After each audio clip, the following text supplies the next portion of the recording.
Salut à tous, c'est Cher Pawan.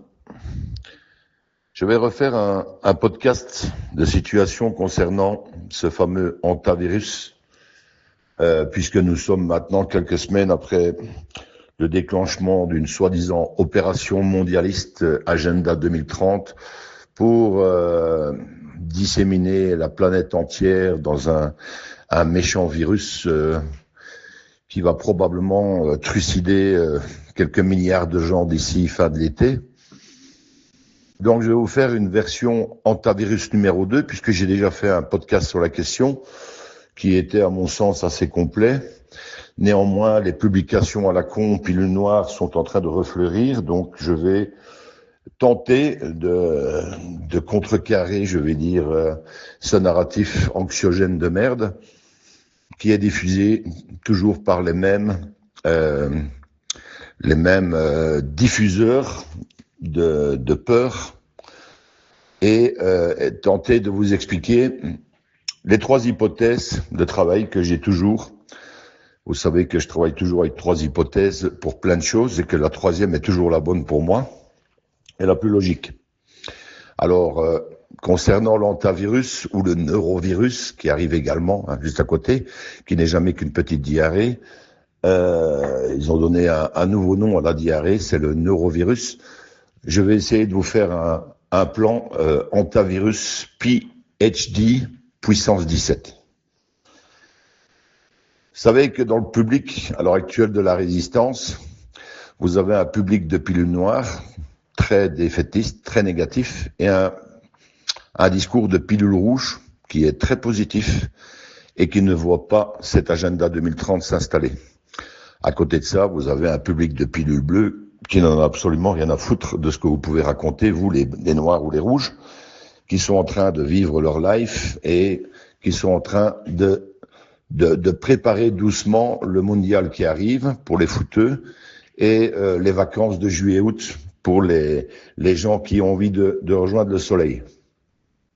Au milieu de tout ça, on a trois narratifs. Le premier, qui est servi aux pilules bleues, un méchant virus est de retour.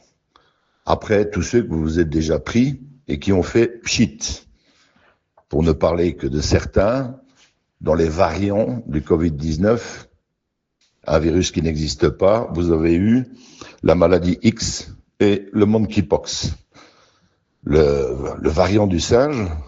Vous avez eu aussi le variant de la tomate, et là vous avez l'hantavirus, donc une maladie provoquée par les rats.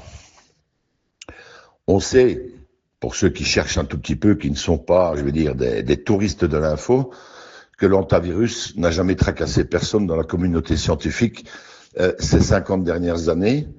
Le professeur Raoul en parle très sereinement, et en même temps, on parle de 2-3 morts sur un bateau, et puis de cas contacts dans des différents pays qui sont évidemment, comme de par hasard, des pays européens. Et on fait de ces 2-3 morts une histoire incroyable qui va nous amener sur une pandémie. Vous devez savoir que sur une journée, il y a des morts sur la route, il y a des morts par suicide, il y a des morts par accident. Au travail, il y a des tas de morts, il y a des gens qui sont morts par manque de soins, il y a des morts tout le temps en fait. Donc une journée normale en France, c'est quand même quelques milliers de morts chaque jour. Et là, vous avez les médias qui vous focalisent sur 2 morts d'une méchante maladie qui arrive. Je pense qu'il faut, à cette heure-ci, bien comprendre ce qui est en train de se passer, puisque vous êtes dans un plan de l'alliance militaire, même si très peu de gens en sont conscients. C'est le narratif des pilules rouges. On est extrêmement peu nombreux. On est moins d'1% par rapport à un bon 10% de la population qui est plutôt pilule noire et qui ne voit que la merde arriver et le nouvel ordre mondial s'installer.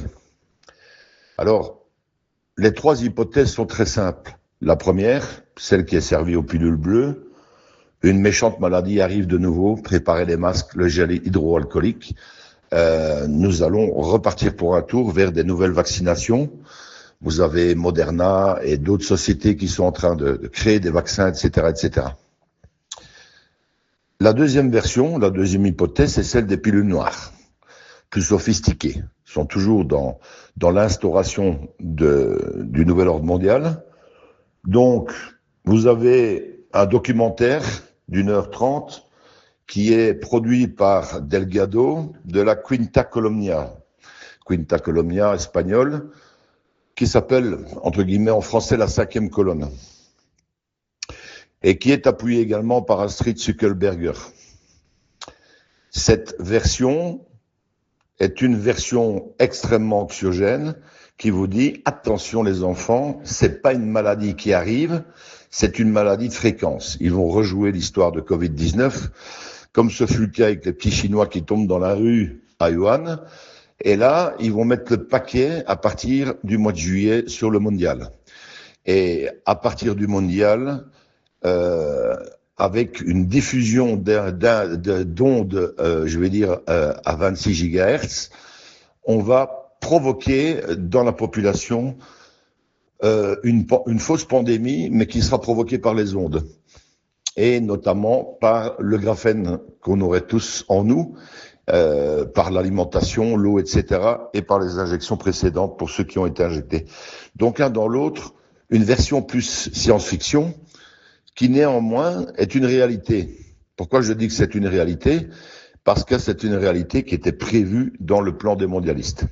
Mais vous savez que dans le narratif des pilules rouges, le nouvel ordre mondial est bloqué depuis 2018. Donc vous devez vous poser la question, qui est en train de jouer, entre guillemets, aux apprentis sorciers, ou dans un autre contexte, qui est en train d'essayer de nous ouvrir les yeux avec, une deuxième fois, un repassage des plats froids pour nous montrer en fait à quel point il est complètement stupide de suivre les directives du gouvernement, les directives de la science, les directives des médias. Et cette version pilule noire nous explique en fait que bien sûr il ne s'agira pas d'une maladie qui va tuer les gens, mais d'un projet mondialiste qui va tuer les gens par fréquence et qui va s'étendre sur tout l'été pour arriver au mois de septembre et laisser derrière beaucoup de dégâts collatéraux pour l'installation de ce nouvel ordre mondial et des mesures coercitives et dictatoriales. Voilà, ça c'est la version des pilules noires, c'est l'hypothèse numéro 2. Vous avez l'hypothèse numéro 3. L'hypothèse numéro 3, c'est celle des pilules rouges. L'état profond est bloqué depuis déjà pas mal de temps. Quand je dis pas mal de temps, en 2018, ça fait quand même 8 ans. Et vous êtes sur un plan de réveil qui est très long, effectivement. Néanmoins, qui vous rapproche de 2030 et qui vous donne une espèce de conscience qu'en 2026, il est quand même difficile de croire qu'on va nous enfermer en 2030, c'est-à-dire dans 4 ans. Puisque de nombreuses versions mondialistes ont été proposées et aucune d'elles n'a abouti. Ni le Covid-21, ni le Covid-19. Covid-21 Marburg, Covid-19 par l'Alliance, attaque préventive avec un faux virus, probablement un parasite biosynthétique pour réveiller les gens. Et puis tous les variants qui ont suivi, qui ont fait pchit, avec toujours des envolées de l'OMS, etc., que les États-Unis ont quitté. Il faut le rappeler. Donc les États-Unis de Trump ont quitté l'OMS. Donc ne subissent plus les fameuses directives de l'OMS. L'OMS qui, pour moi, à cette heure, est sous contrôle complet. Comme l'OTAN, comme l'ONU, comme tout le reste d'ailleurs. Donc vous êtes dans un plan de grand réveil de film The Great Awakening. Alors, cette troisième version, c'est une version qui fait peur, mais si vous êtes en toute conscience de pilules rouges, vous n'avez pas la peur des pilules noires par rapport à ce qui arrive, puisque vous ne croyez pas dans cette version de Delgado. Alors évidemment, il est difficile de critiquer Delgado, la Quinta Colomnia, Astrid Zuckelberger. Pourquoi ? Parce que, in fine, il est extrêmement possible que cette 5e colonne travaille pour l'alliance militaire, que c'est son job d'expliquer à une partie de la population qui n'a toujours pas compris la carotte, qu'est-ce que les mondialistes avaient l'intention de faire au départ. Et au départ, ils avaient l'intention de mettre en place des fausses pandémies avec de très très longs confinements jusqu'en 2030 et des attaques effectivement, par onde scalaire et par du 26 GHz, de telle manière à provoquer, je vais dire, un principe scientifique dans le corps des humains qui va, je veux dire, produire une fausse maladie. Alors, dans le fond, on sait que Astrid Zuckerberger, en 2020, 21, 22, était quand même très très proche des théories de QAnon. Elle écoutait beaucoup Pascal Najadi à l'époque. Elle a été déçue par le narratif du fait que des choses devaient arriver, n'arrivaient pas, et a viré sa cutie pour poursuivre un narratif de la 5e colonne, de la Quinta Columnia, qui elle-même suit le narratif de David Icke. David Icke, je vous en ai déjà parlé, il y a une chronique du Sherpa sur David Icke. David Icke voit tout ceci s'installer, nouvel ordre mondial, depuis très très longtemps, depuis les années probablement 2000. Donc il a écrit des bouquins et lui ne peut plus revenir en arrière. Il est conscient, à mon avis, qu'il y a une opération militaire, mais il n'en parle pas. Il s'est même beaucoup moqué des QAnon, tout simplement parce qu'au bout du compte, il est toujours soit convaincu qu'on va vers la fin de l'histoire, c'est-à-dire une fin d'histoire mondialiste en 2030, ou soit par mauvaise foi, il ne veut pas reconnaître qu'il se passe des choses énormissimes depuis 2020 et que son narratif n'a plus lieu d'être. Néanmoins, c'est le narratif de David Icke qui, je veux dire, qui donne le tempo du narratif de Delgado. Delgado est tout le temps dans les recherches, dans ses recherches scientifiques depuis des années, n'a probablement pas le temps d'aller essayer de comprendre ce qui se passe sur le côté au niveau de la géopolitique, et donc est resté bloqué sur un narratif de David Icke qui était, je le répète, correct avant 2018. C'est-à-dire que David Icke avait vu juste pour tout ce qui devait se passer avec le nouvel ordre mondial à partir de 2021, avec le Covid-21 en 2022. Tout ça était tout à fait correct. Néanmoins, ça ne s'est pas passé. Voilà, ça ne s'est pas passé. Alors, ils sont toujours en train de remettre à la pandémie suivante ce qui devrait se passer, c'est-à-dire une attaque par fréquence. Alors, vous êtes en 2026 et maintenant, vous avez un antivirus. Comme c'est pas arrivé en 2021, ils sont convaincus que ça va arriver maintenant en 2026. Je le répète, la Quinta Columnia et Astrid Zuckerberger sont pour moi sous contrôle de l'Alliance. Néanmoins, à la base, prenez-les comme des contrats de rédemption ou simplement des gens qui ont à un moment donné changé d'avis, mais qui sont quand même téléguidés dans leur narratif pour s'adresser à ce public qui ne comprend toujours pas la carotte de ces fausses pandémies. Néanmoins, c'est un narratif qui fait du dégât si vous ne le comprenez pas. C'est-à-dire que si vous écoutez 1h30 de la Quinta Columnia, vous allez repartir dans un narratif extrêmement anxiogène. Bon, je ne l'ai pas trouvé en français, je ne l'ai qu'en anglais. Néanmoins, j'ai un résumé, et ce résumé était vrai à une époque, mais est complètement faux à cette heure-ci. Puisqu'il vous annonce, ce résumé, et cette vidéo de la Quinta, qu'il va se passer des choses très très rapidement, c'est-à-dire à partir du mondial de foot en Amérique du Nord. Tout va démarrer à ce moment-là, et il nous parle également de la couverture 5G via l'opérateur Musk avec Starlink.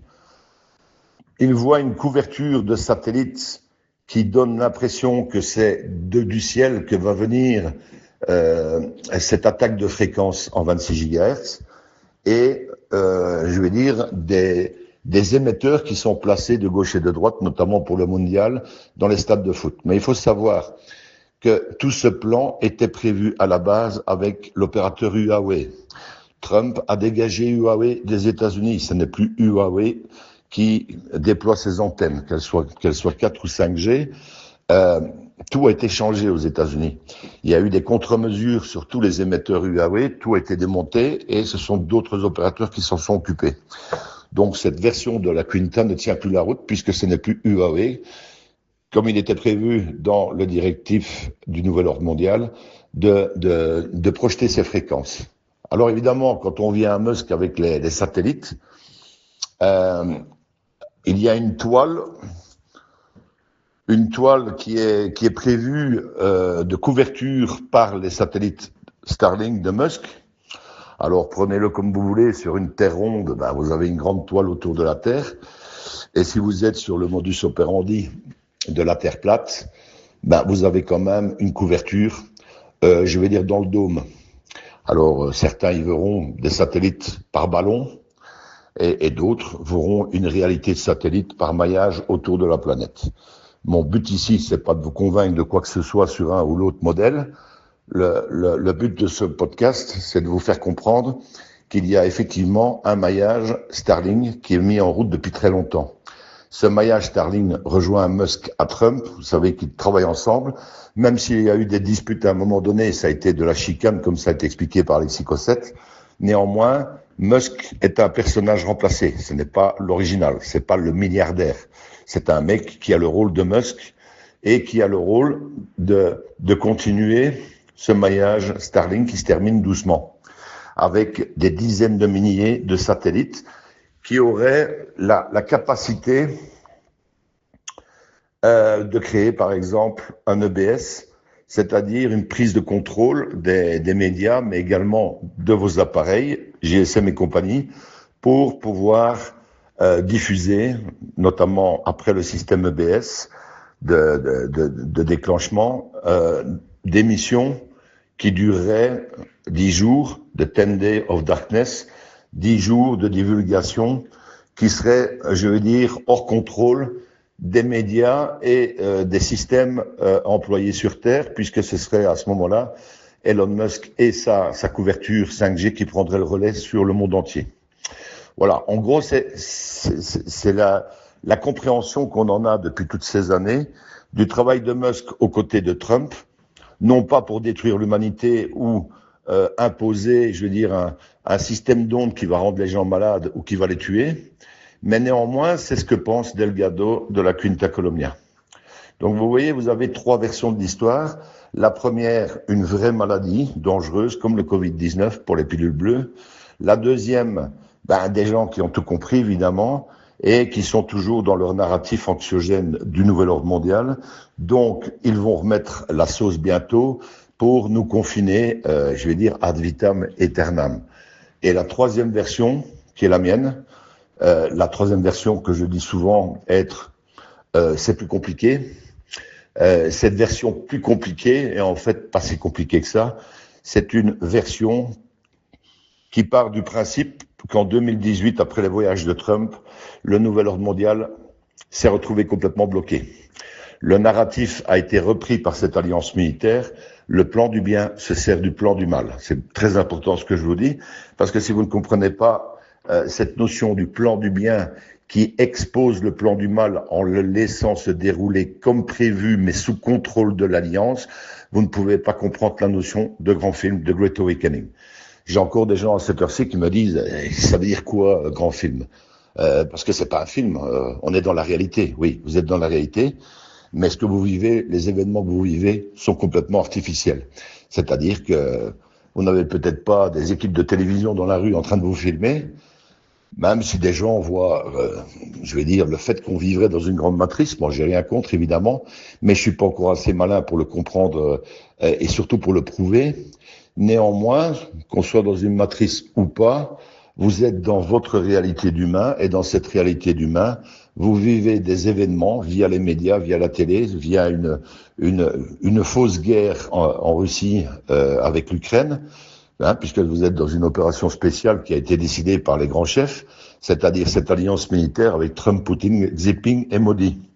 Vous avez eu la même chose avec l'Iran, où les gens pensent d'un côté que Trump est un Shabbat qui se bat avec Netanyahou, et une autre version qui est de nouveau une opération spéciale militaire américaine sur l'Iran pour combattre l'Empire britannique et terminer avec la City de Londres.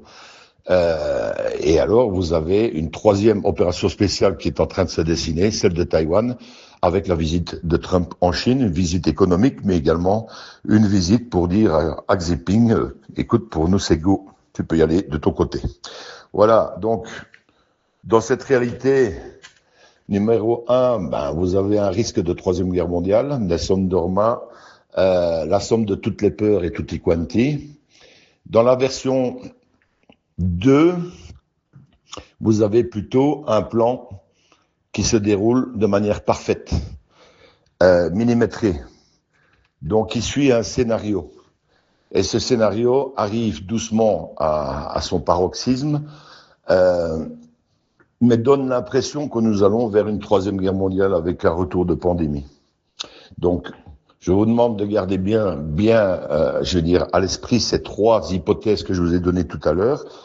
3 hypothèses qui ramènent la logique sur la 3e hypothèse.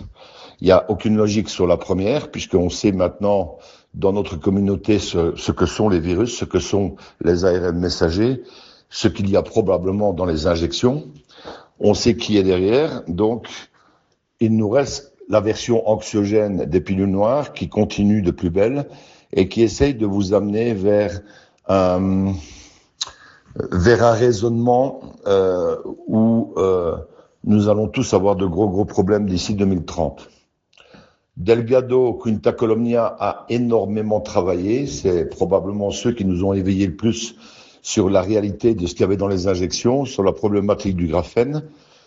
Astrid Zuckerberger est pour moi quelqu'un d'intéressant, point de vue explication de beaucoup de choses concernant toutes ces histoires de fréquences, mais également la vision qu'elle a de la problématique du CERN.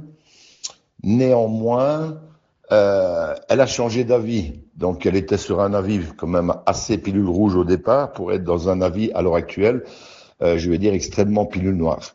Mais je le répète, je pense que ces gens travaillent du côté de la lumière, donc du côté de l'alliance pour faire passer les messages, parce que nous sommes encore dans une période de divulgation et qu'on a encore besoin de réveiller beaucoup de gens. Il faut bien comprendre que dans les pilules rouges, vous êtes vraiment une extrême minorité. Donc le réveil n'est pas là. Le réveil, il est là pour les pilules rouges, mais ça ne représente pas les 2/3 de l'humanité. Très loin de là, puisque vous représentez à peine 1%. Voilà, je ne vais pas aller plus loin dans ce podcast. L'intérêt pour vous est d'aller écouter Delgado, d'aller écouter cette vidéo de la Quinta Colomnia. Si vous ne comprenez pas l'anglais, rabattez-vous sur l'article que je vais poster ici juste en dessous et qui vous donnera une idée de ce qu'on vous prévoit pour cet été.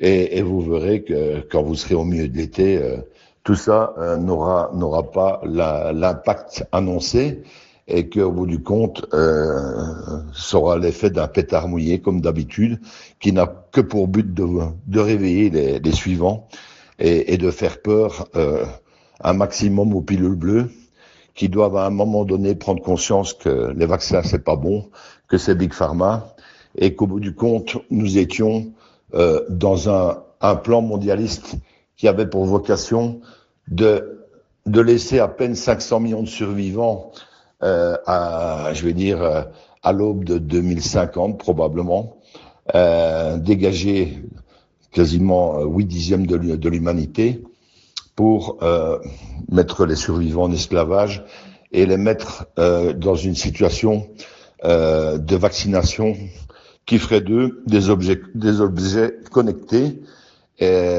sous contrôle des États.